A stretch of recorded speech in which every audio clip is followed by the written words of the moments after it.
नमस्कार. चविष्ट भोजन या यूट्यूब चॅनलवर मी तेजस्वी सर्वांचं स्वागत करते. आपल्या आरोग्यासाठी महत्त्वाची अशी असणारी आयुर्वेदिक भाजी आज मी तुमच्याशी शेअर करणार आहे.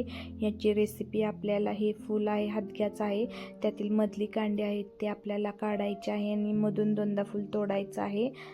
आता आपण हे मधून दोनदा तोडूया. अशा पद्धतीनं आपण ही भाजी नीट करून घेणार आहोत. आपली भाजी नीट करून झालेली आहे.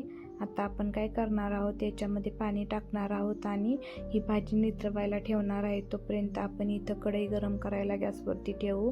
त्याच्यामध्ये तेल टाकूया. तोपर्यंत मी लसूण आहे तो सोलून घेते तेल गरम होईपर्यंत. तेल गरम झालं की आपल्याला सुरुवातीला त्याच्यामध्ये थोडी मोहरी टाकून बघायची आहे तेल तडतडते का. त्यानंतर आपल्याला बाकीची फोडणी करायला घ्यायची आहे. खूप आयुर्वेदिक अशी ही भाजी आहे.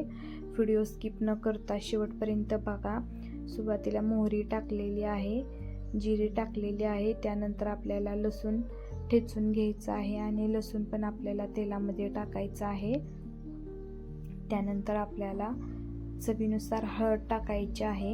1 चमचा मी हळद टाकलेली आहे आणि खूप मस्त असा या लसणाच्या फोडणीचा वास सुटलेला आहे.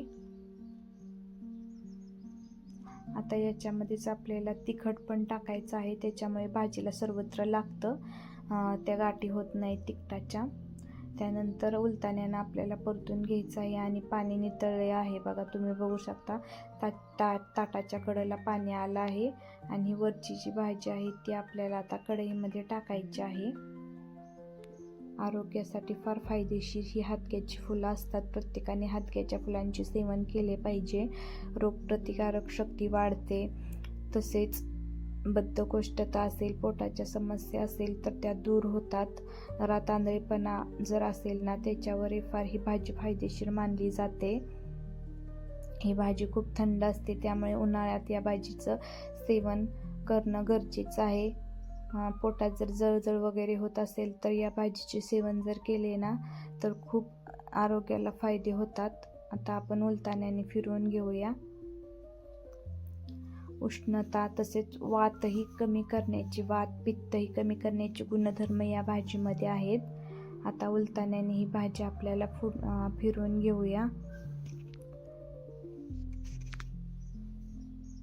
म्हणजे सर्वत्र आहे तो याचा मसाला लागतो.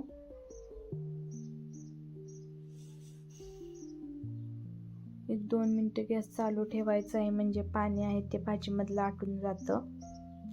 त्यानंतर चवीनुसार आपल्याला 1 अर्धा चमचा मीठ टाकायचं आहे. आपण या भाजीला मीठ टाकून घेऊया आणि परतूया उलताण्याने.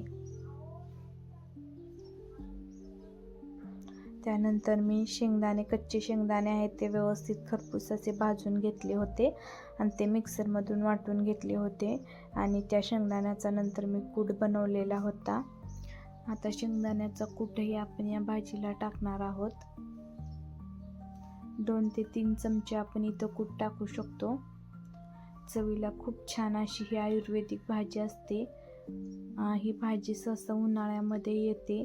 काही ठिकाणी याला अधूनमधून पण फुले येतात, पण उन्हाळ्यामध्ये बहर जास्त असतो. त्यामुळे उन्हाळा चालू झाला, हे फुलं जर मार्केटमध्ये दिसले तर प्रत्येकाने याची भाजी अवश्य करावी. खूप औषधी गुणधर्म या भाजीमध्ये आहेत. शेंगदाण्याचा कूट टाकल्यानंतर भाजी व्यवस्थित अशी परतून घेऊया.